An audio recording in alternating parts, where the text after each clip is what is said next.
On June 21st, 1527, Niccolò Machiavelli died of appendicitis at 58. No state funeral, no procession, just a plain coffin lowered into an unmarked grave at Santa Croce. His epitaph came later, from enemies who turned him into a caricature. No name was ever blacker. The teacher of tyrants, Old Nick, a nickname literally equating him with the devil. Yet behind the demonization lay the supreme irony. The man who'd written, "The ends justify the means," had failed by his own doctrine. His ends, restoring Florence's republic, regaining power, had justified nothing because he'd achieved neither. But ideas have longer lives than men, and in his darkest hour, scribbled a book so ruthless, so brutally honest about power, that it would outlive empires. By 1559, the prince was on the Catholic Church's Index of Prohibited Books, ensuring everyone read it. Napoleon slept with a copy under his pillow. Catherine the Great quoted it while partitioning Poland.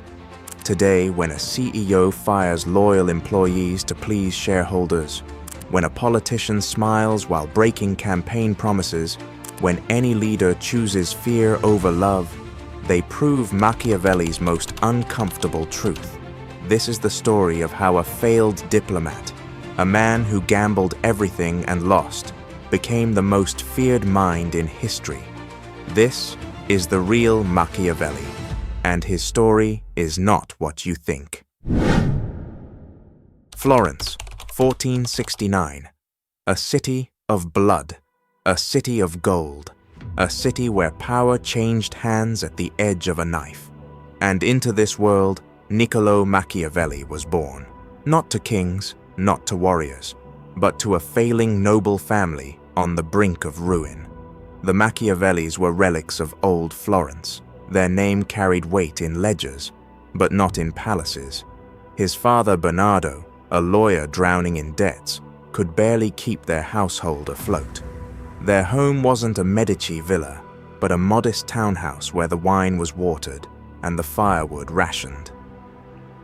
Young Niccolò's education came not from prestigious tutors, but from the streets, from watching men hanged for treason in the Piazza della Signoria, from seeing his father beg creditors for more time, from witnessing how quickly fortunes changed in a city where today's ruler could be tomorrow's corpse. At 12, he was reading Latin classics by candlelight. At 16, he could recite Livy's histories of Rome's rise and fall. But his real lessons came from Florence's back alleys, how bribes changed hands, how alliances formed and shattered, how men used God's name to justify atrocities. While Medici heirs learned poetry and music, Machiavelli studied human nature's darkest corners.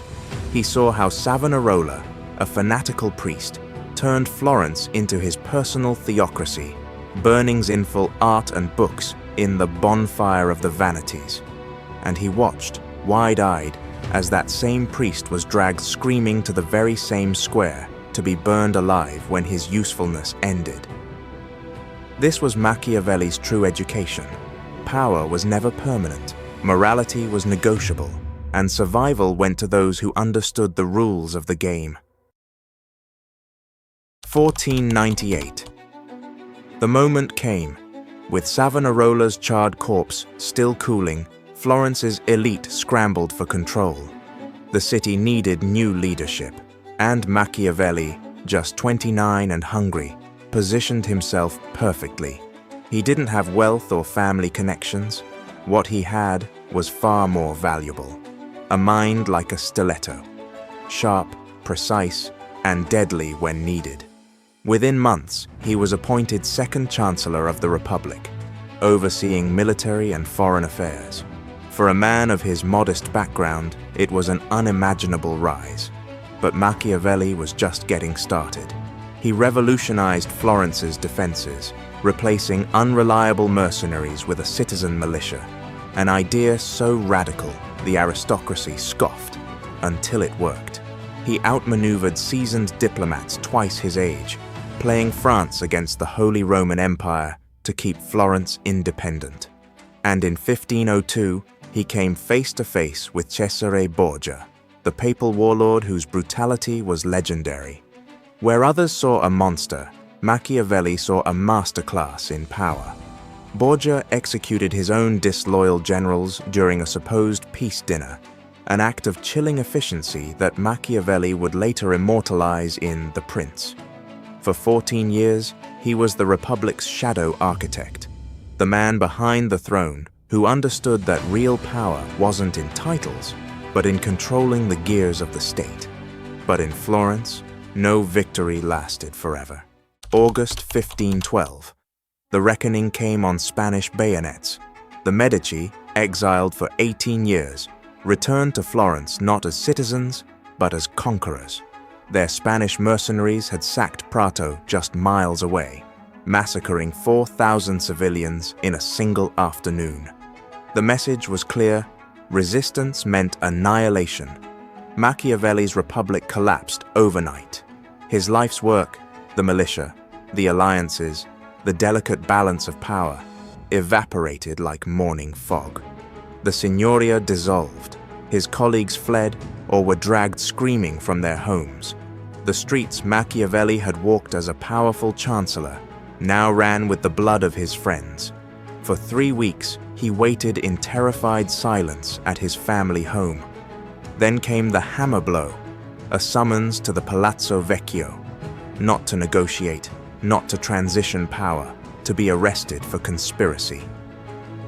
The Bargello prison welcomed him with its infamous strappado, ropes binding his wrists behind his back before hoisting him violently into the air.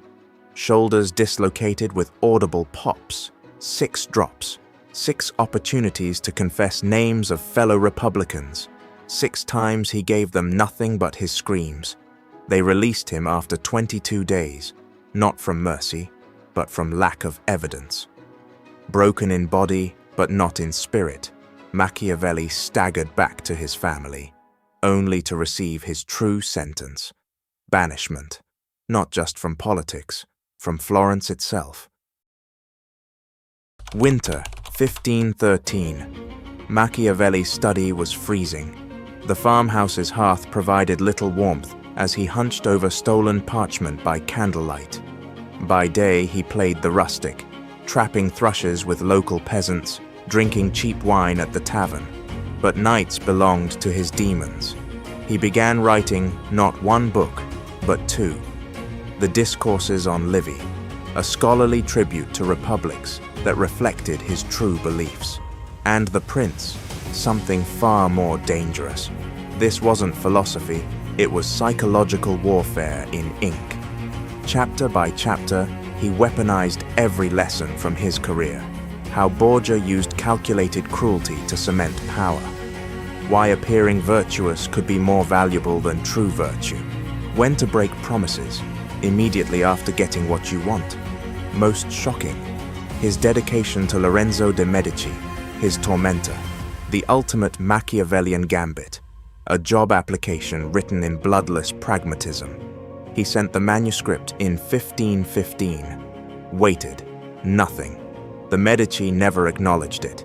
His exile continued. Yet in his desperation, Machiavelli had unwittingly created something immortal. Copies began circulating among Florence's disaffected intellectuals. Then Rome's, then Europe's. The Church would later call it the work of Satan. Kings would keep it hidden in locked drawers. But the genie couldn't be forced back into the bottle, least of all by the man who'd set it free. Machiavelli's final years were a study in cruel paradoxes. The Medici occasionally threw him scraps, minor diplomatic missions, a commission to write Florence's official history.